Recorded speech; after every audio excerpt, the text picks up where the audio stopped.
Welcome to Biz Wire. I'm Joseph Nordstrom in Beijing. Finance ministers from the group of the world's 20 largest economies, or G20, concluded Sunday in Australia with much talk about China's contribution to global growth. A statement singled out China among emerging nations showing solid growth. Australian Treasurer Zhou says the G20 aims to lift global growth over the next 5 years by more than $2 trillion, creating tens of millions of new jobs across the globe. Regarding China, Hawkey says Beijing has to be realistic about the speed at which its economy can grow. China's central bank governor Zhou Xiaochuan says Beijing attaches great importance to the economic risks it faces.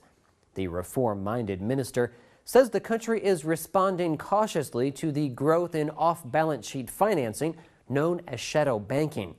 While many analysts have sounded alarm bells over the risks associated with shadow banking, Zhou says the total size is not big, but its recent growth has been quick. There have been many reports of late detailing the risks to China's economy. Among them is the growth of new credit, which rose to a new record in January. This brings attention to the potential rise in defaults that come from the increase in borrowing. Société Générale said in a recent report that China is getting serious about deleveraging and that this should make economic growth slower but more sustainable.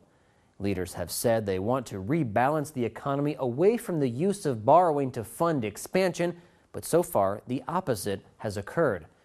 China's finance minister Jiwei told Bloomberg News that possible defaults in some wealth management products within the shadow banking system don't reflect a, quote, big problem, and recent yuan weakness is within the normal range.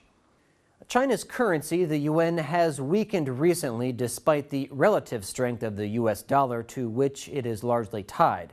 Finance Minister Zhou says the currency's movement doesn't indicate a change in economic fundamentals. Zhou says China will try to boost consumption demand by pushing ahead with urbanization.